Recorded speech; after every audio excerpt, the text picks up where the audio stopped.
خوش ہو جاؤ، اللہ تمہیں اشارہ دے رہا ہے کہ تمہیں تمہارا من پسند شخص ملنے والا ہے، تمہارا نکاح قریب ہے۔ ان اشاروں کو جاننے سے پہلے پلیز ایک لائک اور سبسکرائب ضرور کریں۔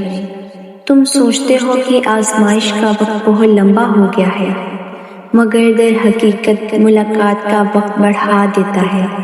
اللہ کو بہت پسند ہے جب تم دنیا سے نہیں اس سے مانگتے ہو، جب تم بے بسی کا رونا کائنات کے سامنے نہیں بلکہ اس کے سامنے روتے ہو، جب تم سب ختم ہونے کے بعد بھی اس یقین کے ساتھ دعا کرتے ہو کہ اس کے سوا کوئی تمہیں کچھ نہیں دے سکتا، جب تم سجدے پہ سجدہ کرتے ہو، جب تم سانس لیے بغیر ساختہ اس کا نام پکارنے لگتے ہو، تب وہ تمہیں دیکھ کر مسکراتا ہے، تب وہ تمہارے یقین کا بھرم رکھ لیتا ہے اور تمہاری مان کی لاج رکھ لیتا ہے، تمہارے وسوسوں کو ختم کر دیتا ہے۔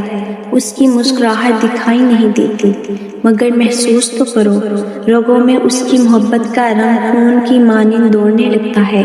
اس سے بہترین لکھاری تو کوئی ہو ہی نہیں سکتا۔ وہ اختیار ہونے کے بعد نصیب کو پنوں کو اپنی چاہت سے تمہاری چاہت میں بدل دیتا ہے۔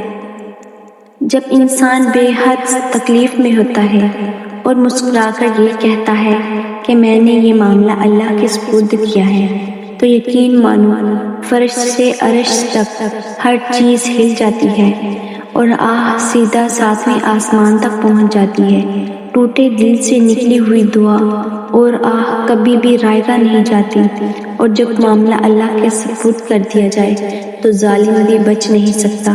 تو تمہارا پسندیدہ شخص کیا چیز ہے؟ وہ رحمان اور رحیم تو ہے، مگر کیا تم نہیں سنا وہ ذوالجلال بھی ہے۔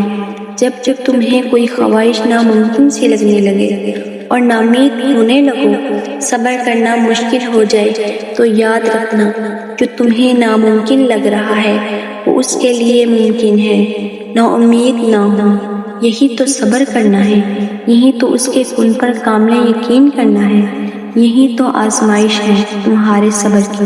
اگر اس نے یہ خواہش پوری نہ کرنی ہوتی تو وہ دل سے اس کا خیال بھی نکال دیتا، مگر اس خواہش کا بار بار یاد آنا اسی کے لیے ہے کہ تم مانگتے رہو اسی سے، اور وہ ایک روز اس ناممکن کو ممکن کر دے گا، تمہارا ادھورا خواب مکمل کر دے گا۔ ایک روز تمہاری آنکھیں دعاؤں کی قبولیت دیکھیں گی۔ یقین رکھو اللہ پر۔ پلیز جاتے جاتے سبسکرائب ضرور کریں۔